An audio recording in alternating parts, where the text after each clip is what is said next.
Guys, कैसे हो? उम्मीद करता हूँ आप सब ठीक होंगे। तो दोस्तों, आप इस थंबनेल को देखकर समझ ही चुके होंगे कि वीडियो किसके ऊपर होने जा रही है।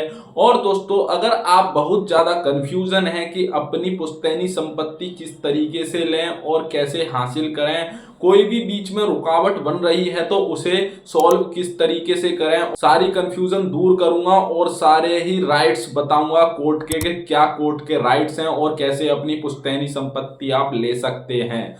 तो दोस्तों, बिना देरी किए वीडियो को कर दो लाइक और बिना स्किप किए वीडियो को पूरा एंड तक देखते रहना, क्योंकि आपको जानकारी इस तरीके की कहीं भी नहीं मिलेगी जिस तरीके की जानकारी मैं आपको बताने जा रहा हूं। मैं आपको बताऊंगा कि आपकी पुश्तैनी संपत्ति में आपका कितना हक है और आप कितने कानूनी जिम्मेदार नागरिक हैं। दोस्तों, वीडियो को करते हैं स्टार्ट। सबसे पहले दोस्तों जानते हैं कि एनेस्ट्रल प्रॉपर्टी क्या है।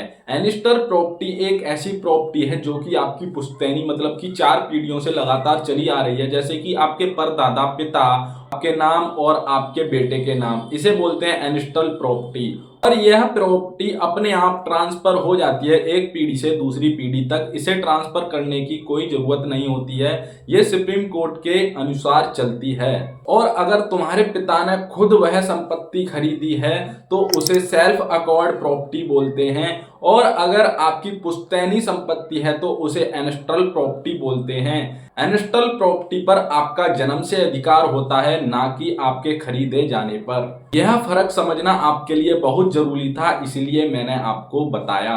अब दोस्तों जानते हैं पुश्तैनी संपत्ति में किसे अधिकार मिलता है। तो दोस्तों, मैं आप सभी को बता दूं, कोई भी लड़की हो या लड़का हो, उसे जन्म से पुश्तैनी संपत्ति में अधिकार होता है। हिंदू सक्सेशन एक्ट के अनुसार पुश्तैनी संपत्ति में लड़की और लड़के दोनों को अधिकार मिलता है। इसे सुप्रीम कोर्ट ने जारी भी किया है। 2005 से यह प्रथा चली आ रही है। सुप्रीम कोर्ट के फैसलों के बाद यह पता चला है कि बेटी हो या बेटा, उसका पुश्तैनी संपत्ति में जन्म से अधिकार होता है, चाहे वह लड़की हो या लड़का। यह तो साफ हो गया है, तो इसीलिए सबको उत्तराधिकारी माना गया है। 2025 से पुश्तैनी संपत्ति में बड़ा बदलाव किया था सुप्रीम कोर्ट ने।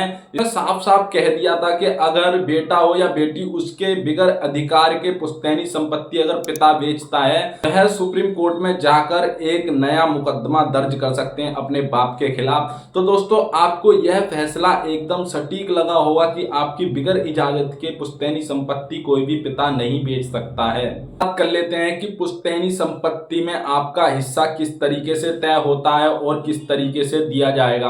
तो दोस्तों, मैं आप सभी को बता दूं, इस बात को ध्यान से सुन लेना, क्योंकि यह पूछे जाने वाला बहुत ज्यादा सवाल होता है कि पुश्तैनी संपत्ति में अपना अधिकार कैसे लें और किस तरीके से आपका इसमें अधिकार होगा। अगर आपके पिता हैं और आपके पिता की 2 संतानें, एक लड़का एक लड़की, तो दोनों का समान अधिकार होगा और इसमें बराबर अधिकार दिया जाएगा सबको। चाहे फिर लड़की की शादी हो रखी हो या फिर लड़के की शादी हो रखी हो, दोनों को बराबर अधिकार दिया जाएगा। और एक बात और, अगर आपके पिता हैं और पिता के 2 संतान हैं तो हिस्सा 3 हिस्सों में होगा, क्योंकि आपके पिता का भी हिस्सा होगा और आपके बेटा और बेटी का भी हिस्सा होगा।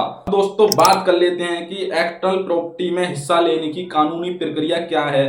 तो दोस्तों, मैं आपको बताता हूं, सबसे पहले यह साबित करना होता है कि संपत्ति पुश्तैनी है या नहीं। अगर पुश्तैनी है तो आगे बढ़ते हैं। इसके लिए पुराने रेवेन्यू रिकॉर्ड, खसरा खतौनी रजिस्टर या वंशावली दस्तावेज जरूरी होते हैं। इसके बाद परिवार के सदस्यों के बीच आपसी सहमति से पार्टीशन डीड बनाई जाती है। सहमति नहीं बनती तो सिविल कोर्ट में पार्टीशन सूट फाइल किया जाता है। कोर्ट दस्तावेजों की जांच करके कोर्ट सभी को हिस्सा दिलाता है। तो दोस्तों, सबसे ज्यादा सवाल पूछे जाने वाला यह है कि क्या पिता पुश्तैनी संपत्ति को क्या अकेले बेच सकता है। तो दोस्तों, मैं आप सभी को बता दूं, अगर अपनी मर्जी से पिता सारी संपत्ति को अकेले बेचता है और वह पुश्तैनी है, तो आप सभी को बता दूं, ऐसा नहीं हो सकता। आप सीधे कोर्ट में जाकर मुकदमा दर्ज कर सकते हैं कि यह एक कानूनन अपराध है और अकेले कोई भी पुश्तैनी संपत्ति को नहीं बेच सकता अगर आप हिस्सेदार हैं तो। और दोस्तों, यह नियम 2026 से बहुत तेजी से लागू कर दिया गया है, इस पर ज्यादा सख्ताई जताई जा रही है। दोस्तों, पुश्तैनी संपत्ति में महिलाओं के अधिकार क्या हैं, मैं आप सभी को बता दूं। अगर कोई भी परिवार अपनी लड़की की शादी कर देता है और उसे अपने अधिकार से वंचित रखता है तो आप सभी को बता दूं, उसे अधिकार से वंचित नहीं रखा जाएगा, उसे उसका अधिकार देना होगा, चाहे उसकी शादी हुई हो या नहीं हुई हो। तो इसमें कोर्ट ने बहुत ज्यादा सख्ताई जताई है कि शादी के बाद भी महिलाएं अपना हक ले सकती हैं। यह बदलाव महिलाओं के लिए एक बहुत बड़ा बदलाव माना जा रहा है कि महिलाएं अपने घर से भी अपनी संपत्ति की उत्तराधिकारी हैं। दोस्तों आप सभी को बता दूं, एनेस्ट्रल प्रॉपर्टी यानी कि पुश्तैनी संपत्ति में बहुत ज्यादा विवाद होते हैं। कई लोग होते हैं जो बंटवारा नहीं होने देते। अगर वह बंटवारे के बीच में आते हैं और आपका उसमें अधिकार है तो आप उसे कोर्ट तक ले जा सकते हैं बिना किसी झिझक के। कोर्ट सुनेगा आपकी पूरी तरीके से और आपको उसमें अधिकार दिलाएगा अगर आपके पास सख्त सबूत हैं और आप पुश्तैनी संपत्ति के अगर अधिकारी हैं तो। ऐसा नहीं है कि आपके साथ अलग व्यवहार किया जाएगा, सबके साथ सेम व्यवहार किया जाएगा। चाहे कोई भी चला जाए कोर्ट के पास, आपको फैसला पूरी तरीके से सुनाएगा, सुरक्षित सुनाएगा और फैसला आपके हक में ही होगा अगर आप संपत्ति में अधिकार हैं तो। दोस्तों 2026 में आपको बहुत अहम बात यह सुन लेनी चाहिए कि अगर आप पुश्तैनी संपत्ति के अधिकार हैं तो आपको अगर वंचित रखा जा रहा है या आपको डराया धमका जा रहा है तो सीधे आप सुप्रीम कोर्ट में जाएं या कोई भी कोर्ट में जाएं, आपको इससे वंचित नहीं रखा जा सकता। आपको पूरी सुरक्षा दी जाएगी, आपको उस प्रॉपर्टी में से अधिकार भी दिया जाएगा कानूनी तौर पर। कानून बहुत सख्त हो चुका है। अगर आपकी कोई भी प्रॉब्लम है तो आप कमेंट में जरूर बताना और वीडियो को लाइक एंड चैनल को सब्सक्राइब करना मत भूलना, ताकि आपको ऐसी ही इंफॉर्मेशन वाली वीडियो में आपको देता रहूं। तो मिलते हैं नेक्स्ट वीडियो में। बाय।